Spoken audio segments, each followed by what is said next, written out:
Inside the FedEx Forum, Bob Fitzgerald, Jim Barnett, Matt Steinmetz with you on Comcast Sportsnet Bay Area as we get ready for the Warriors and the Grizzlies. Final 7 games of the year. And the Warriors are going to need a closing run just like a year ago and going to need a little help just like they received last year. Our Southwest Airlines starting lineup, Steven Jackson, Kelenna, Azubuike in the starting lineup with Andris, Biedrins, monta, ellis, and Baron Davis. So Don Nelson trying to shake it up a little bit. Seen his team offensively scuffle against San Antonio and Dallas.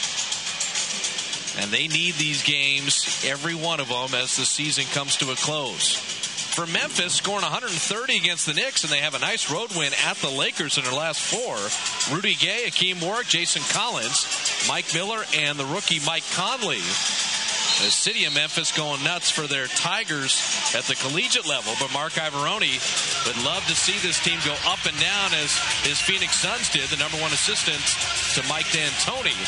And so trying to forge an identity here with the Grizzlies as they are in rebuilding mode around that man, Rudy Gay, who has increased his scoring more than any player in the NBA this year, from 10 points to 20, and a likely candidate for most improved player in the league. Steven Jackson, his chronicles, the last 2 games have not been good. Now Harrington has struggled shooting, but you could say that about all the Warriors. And I think, Jim, instead of looking backwards, they have to look forward, worry about what they can control, and that's the next 7 games in front of them. That's right. There's nothing you can do about it. But our Toyota Tundra keys to the game?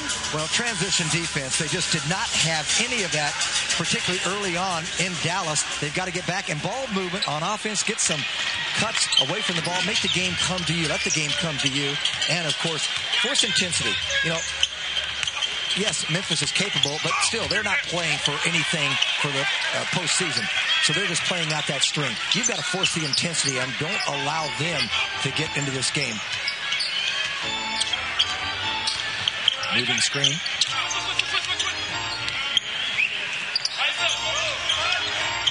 Covering Rudy Gay and Mike Miller will be key defensively. Shot clock down to 3, and Hakim Warrick from the baseline missing there, and Biedrins with the rebound. Peters had a nice day off yesterday. That foot's been bothering him, the right one. He's got a problem in the joint of that toe. He stubbed it in Denver.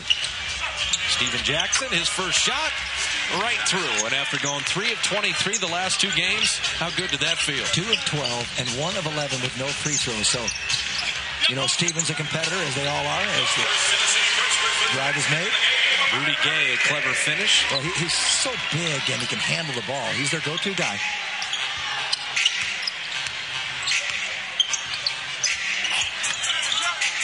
Biedrins thought there'd be someone in the corner. There was not. Warriors are also done with back-to-back ball games. Every game from now on, they will have at least a day off before. Usually someone is in that corner, but I think they're concerned about transition defense, so Baron vacated. There's another moving screen. They got caught this time. Jason Collins, you mentioned the moving screen, and this time whistled for it. Steve Javi, best official in the league, is our crew chief, with Billy Kennedy and Tony Brown tonight. You'll see Steve doing a bunch of the NBA Finals games. Monta Ellis flipping it up and in and elevating there and a little spring in his step. Said he was 5 of 16. That's the San Antonio game. He's coming off a 12 of 19 night against Dallas. And he's getting a little tired, he told Don Nelson, but he's got a lot left. And there's an interception by their rookie point guard. Mike Conley stepping in. Hakim Warrick, a little body bump by Kelenna Azubuike and fouled. Number 7, Kelenna Azubuike, his first personal. Azubuike's been playing his best basketball as the season's coming to a close. Just getting a little careless with the ball, so the second turnover for Andris Biedrins, which is kind of unusual for him. Feeding Warrick inside, covered by the smaller man Azubuike, but able to turn him away, and Monta pushing. Good to see all 5 players in the lane on the boards. Monte's got a little extra step here tonight. Jackson will pass up to 3. Ease back on Conley, curl it off iron. Biedrins, a new possession, and Andris staying with it, tried to get it off glass and got hit in the face. And no call. Biedrins just smarting as he's well behind the play. And Rudy Gay launching it up and in. He drops in a 3. From 10 to 20 per game for Rudy Gay. And how about his 3-point percentage this year? at 35%. He's really a threat from everywhere on the floor. Baron Davis step back, and he puts that through.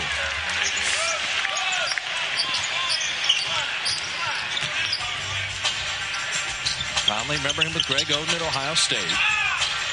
Miller catch and shoot when he's most dangerous, but missing there.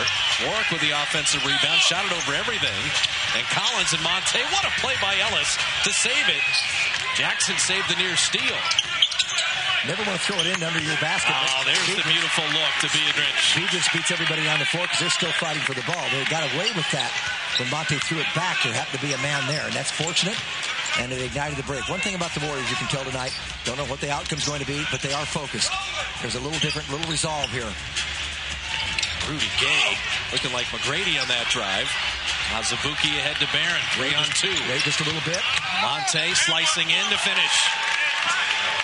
Barron didn't rush it. Glenn Azubuike's paid dividends early, rebounding and defending, and quick hands, and Barron fouling Mike Conley. Foul on number 5, Baron Davis. His first personal. Warriors second team foul. Ball gets knocked nearly out of bounds, and Monte just jumps up to save it. It was a blind pass, but it went right to Baron Davis. They got it down to Jackson, who found Biedrins for an easy dunk, and Biedrins looks like he can run tonight.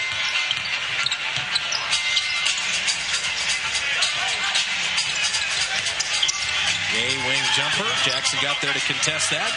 And the Warriors have held Memphis to 2 of 9. Jack running the floor. He gives up a little size to Gay, but he got right around him and did a nice reverse. So the Warriors have opened 6 of 9, held Memphis to 2 of 9, and a good beginning. Marc Iavaroni is going to take a 20-second timeout and stop it. I think if Don Nelson were going to script the first several minutes of this game, he would take exactly what he's seen, and they'll now extend to a full timeout. 7:41 remaining in the first quarter. A great beginning for Steven Jackson, and the Warriors have followed right with him.